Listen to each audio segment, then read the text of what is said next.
I'm so proud and humbled to present the Muhammad Ali Legacy Award to Colin Kaepernick. I accept this award knowing that the legacy of Muhammad Ali is that of a champion of the people and one who was affectionately known as the people's champ. I accept this award not for myself, but on behalf of the people, because if it were not for my love for the people, I would not have protested. And if it was not for the support from the people, I would not be on this stage today. With or without the NFL's platform, I will continue to work for the people, because my platform is the people. And that was the scene from Tuesday night's SI Sportsperson of the Year ceremony at Barclays Center in Brooklyn. It was Trevor Noah introducing special guest Beyonce, who presented Colin Kaepernick with the Muhammad Ali Legacy Award. Hey, welcome to SI Now. I'm Maggie. That is Robin. And Robin, really, this is the best night of the year for Sports Illustrated. The energy in the room, and I was lucky enough to be there last night, when Beyonce introduced Kaepernick, it was electric. I have a couple takeaways from the night, though, and here's the first one. Kaepernick vowing to continue his fight, his activism. He says whether or not he has the NFL as a platform or not, I think was something very, very poignant. He also specifically thanked several people, his parents, where he said, nobody knew what this was going to become, and thank you to my parents for supporting me as this has become this global movement. But also specifically to Eric Reid, his former teammate with the 49ers, who also risked his career by taking a knee, and then the other NFL players who have protested along with him, and naming Michael Bennett and others. And I think reading between the lines, we've seen a little bit of a split faction between some of those protesters and the NFL players over how some of this money is going to be spent towards social justice programs. And I think perhaps, and I can't speak for him, obviously, I never would, but I think perhaps this was a message from Kaepernick to his fellow NFL players, really uniting them. And I thought that that was a really, it was a great moment. And I think something where we always say, and people will say, we need to hear from Kaepernick. And I think that that was an incredible thing to do amidst this very, very emotional speech. And then the final one for you, and you know, while Kaepernick and Beyonce and Trevor Noah, I mean, these were just once-in-a-lifetime moments that I felt like I was lucky enough to witness, let's really not also forget that Houston and Puerto Rico, J.J. Watt, Jose Altuve, but also Carlos Beltran, who was honored with the Hope Award for giving $1 million of his own money to Puerto Rico. That was a huge theme throughout this night. And while Beyonce and Colin Kaepernick will get most of the headlines, I mean, what J.J. Watt, Altuve, and Carlos Beltran have done to these hurricane-stricken areas was a huge part of that ceremony. Tremendously worthy recipients. Yeah. First of all, I'm jealous. I didn't get to meet Beyonce, but I didn't meet her. I got like a head nod of acknowledgement. All right, I didn't get Beyonce. to be in the presence. I was in the presence of royalty. Beyonce. Yeah. But to Colin Kaepernick, I don't know this for sure, obviously, but it seems to me when Kaepernick first took the knee, he, of course, was standing up for something. He, of course, was trying to get a message across, but he didn't realize what that would become.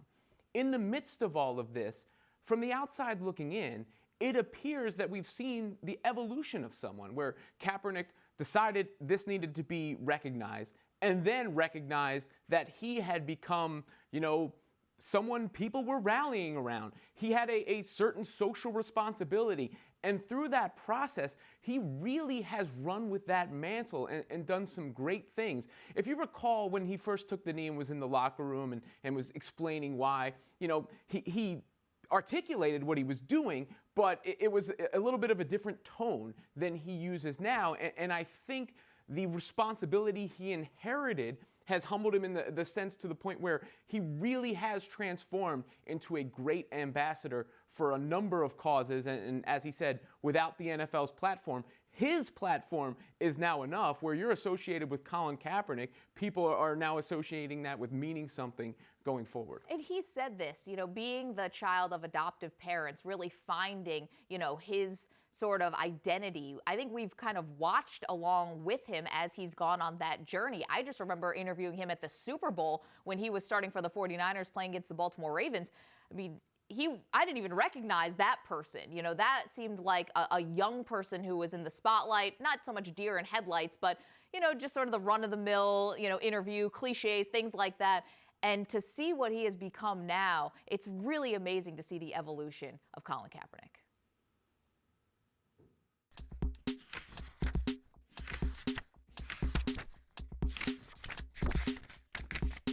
The IOC has banned Russia from competing in the 2018 Winter Olympic Games.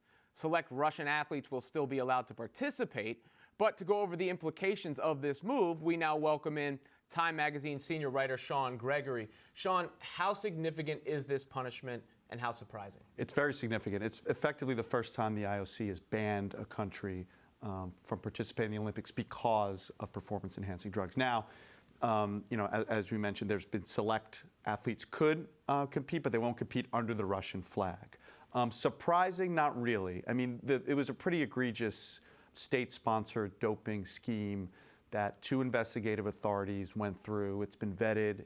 The evidence is pretty clear that the Sochi Olympics were tainted, and already 25 Russian athletes that were in Sochi have been banned from the Olympics, and 11 medals have been stripped. How many athletes do we expect to be participating sort of under the Olympic umbrella in Pyeongchang? It's hard to tell. There's still a lot of qualifications to go along. Some sports, biathlon, cross-country skiing, where Russia's deep, a lot of those athletes have been dinged and are going to be punished. So that on those sports, they might be wiped out. Figure skating, for example, no figure skaters have been doped, have been banned yet. So I can see a high-profile sport like figure skating, Russian athletes competing under this weird circumstance of, Russian athletes, but not under the flag of Russia. They're recognized as Russian athletes, but under the IOC flag, under the IOC banner. It gets confusing. Yeah.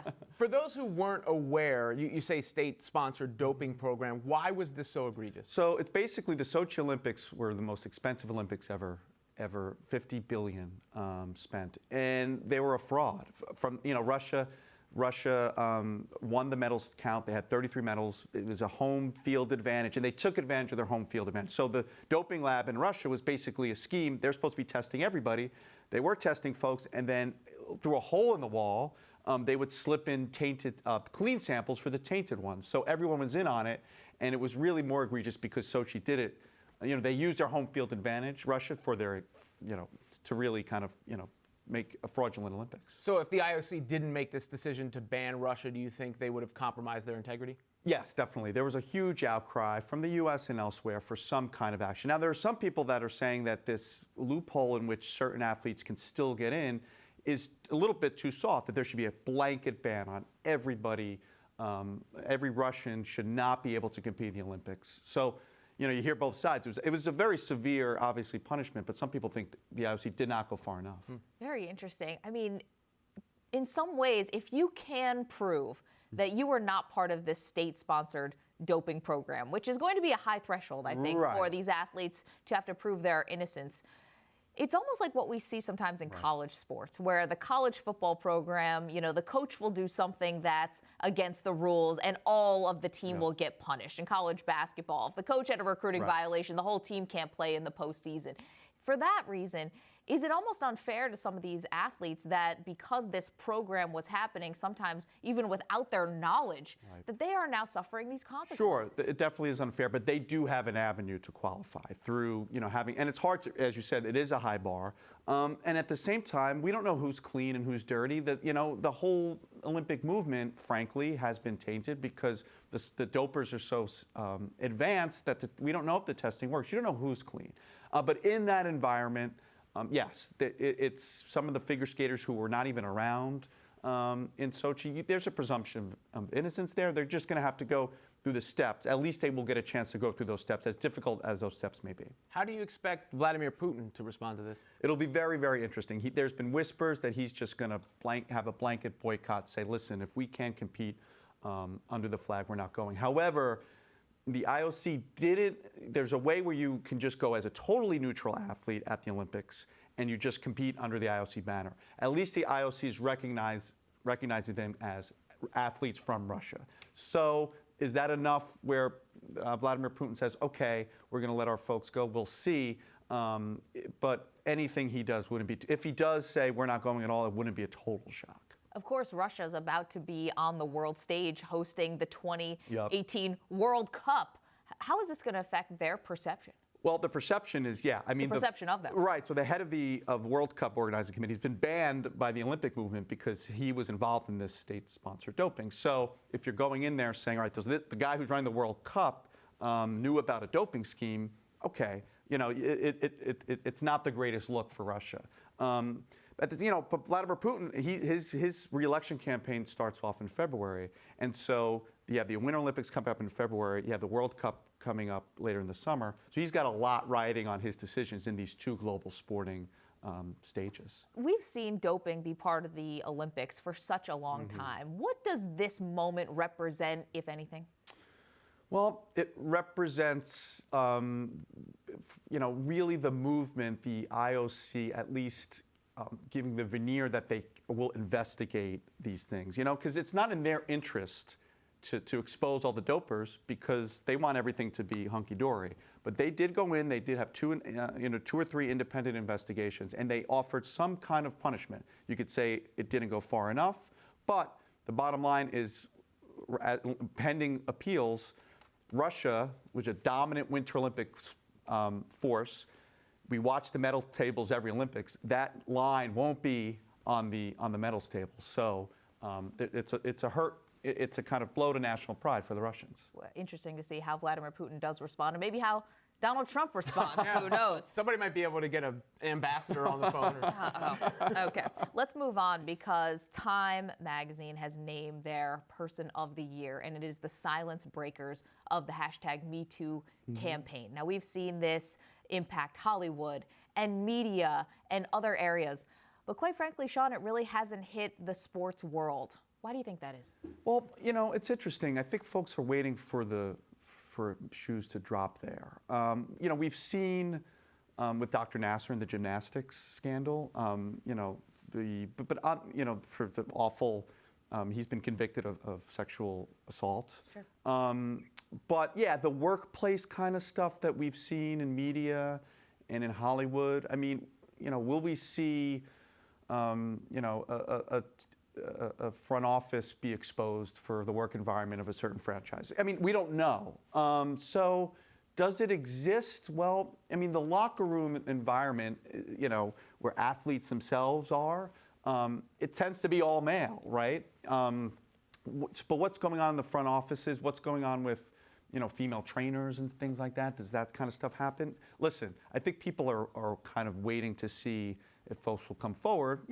Maybe it's not as bad in sports as it is elsewhere, but you've got to believe that some of this is going to come out in sports, unfortunately. I mean, we've seen drips and drabs throughout the years of things coming out, women who are harassed in locker rooms. Obviously, what's going on with USA Gymnastics is absolutely deplorable, but it hasn't been the quote-unquote Watergate that it has for other areas. And there are studies done that once you have 20% of your workforce is female, that a lot of times you tend to see change in this area, and I think that's a place maybe where sports, if they can get to that 20%, could see some improvements, because just because we haven't seen anything yet doesn't mean we're not. Sean Gregory, thank you so much. Thank you, guys.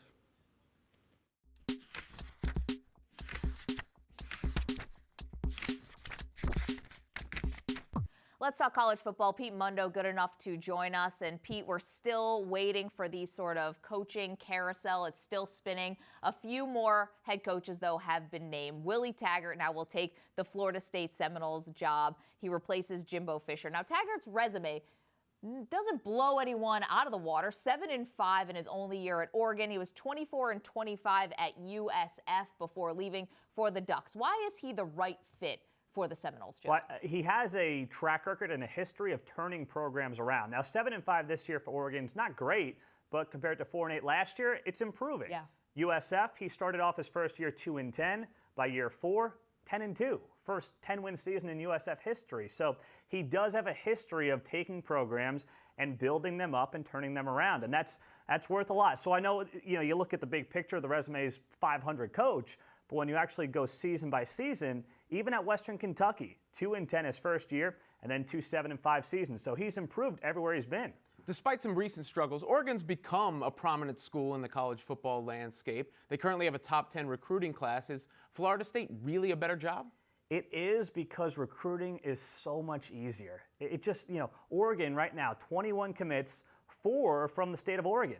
Florida State only has 11 commits right now because of their turnover, but 7 of them are from the Sunshine State. So it's just so much easier. They're equal programs in the sense of money involved and boosters. Obviously, Phil Knight has turned that program around a lot in Oregon, but in terms of ease of getting recruits, within 2 hours of Tallahassee, you have everything you need to put together a top 10 class. You can't say that about Eugene. It's just not true. Now, some would say it's a doubled standard the way coaches are treated versus the way players are, of course, with players having to sit out a year after transferring. Taggart's now going to be at his 3rd school in about a year. Is that fair? It's not. And here's what the reverse argument to that is, well, you got to commit to the school. It's not that easy. You're committing to 3 things: the school, the culture, and the system. And the coach affects the latter too. That's the reality. So you are committing to a coach. So for a guy to say, hey, I'm going to go USF to Oregon, back to Florida State, it is wrong, and I've turned a lot on that. When a guy can leave Florida State and go to Texas A&M, that would have been unheard of 20 years ago. Now, because there's so much money in the sport, it's a different world. So rather than putting same players can transfer whenever they want, I think that would create too much of a Wild West atmosphere. But the coaches, I would do it this way. Coaches got to stay for 2 years. Get a job that gives you 2 years in a job, because I don't like this whole, guys here for a year. Think about Willie Taggart. He brought 6 guys from Florida. You think they're happy right now in Eugene, Oregon? They like the scenery? I know it's pretty up there, but that's a little much.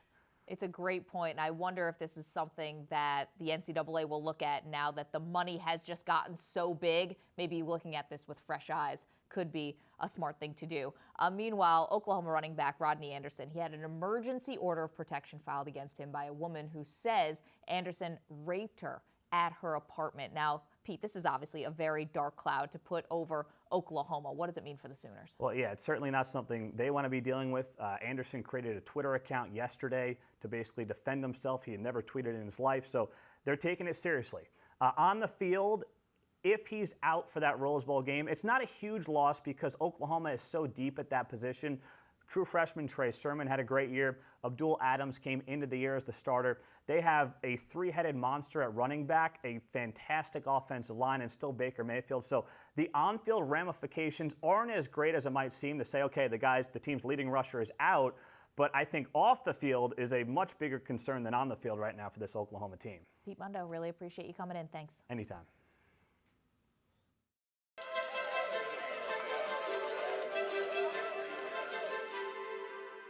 Hey, welcome to the SI Now 2017 Fantasy Football Awards. I'm your host, Corey Parson, the Fantasy Executive.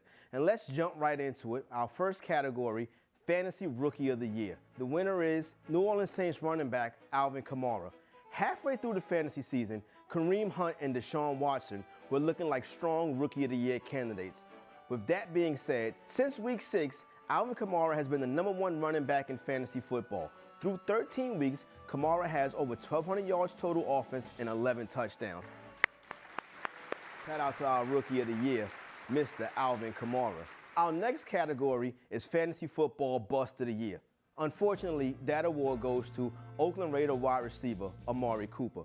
A consistent second-round pick in fantasy drafts, Cooper is currently wide receiver 36 on the season. He only has 4 games with more than 10 fantasy points scored. Mr. Cooper, you are the fantasy football bust of 2017. Our next category is our waiver wire warrior. Robbie Anderson is the winner. Waiver wire wonder Robbie Anderson has been the sugar honey iced tea this season. Anderson averages 14 points per game in PPR leagues and is currently wide receiver 14 on the season. Shout out to Robbie Anderson, our waiver wire warrior. Our next category is the bounce back award. This year we have co-winners, Todd Gurley and DeAndre Hopkins. This season, if you invested again in last year's trash, it really paid off. Gurley finished the fantasy regular season as RB1, averaging over 20 points a game. Hopkins owners who bought back in own the second highest scoring wide receiver on the season. Even with Tom Savage at quarterback, Hopkins continues to ball out. Shout out to our co-award winners, Todd Gurley and DeAndre Hopkins. And now for the grand finale, our Fantasy MVP Award. This year goes to Seattle Seahawks quarterback Russell Wilson. Through 13 weeks, Wilson has scored 275 fantasy points. Wilson has also been very consistent this season, averaging 23 fantasy points per game. Wilson has finished as a top 12 fantasy quarterback in 8 of 11 games played. That's why he's our fantasy football regular season MVP. Shout out to all the award winners. I'm Corey Parson, the fantasy executive for SI Now. Every year, Fansided names one super supporter as its Fan of the Year. The 2017 winner is Larry Lien, who loved the Minnesota Lynx. Larry passed away recently from cancer, but I'm now joined by his daughter, Roxanne. If your father was around, what do you think he would say about receiving this award? Oh, he'd be greatly honored.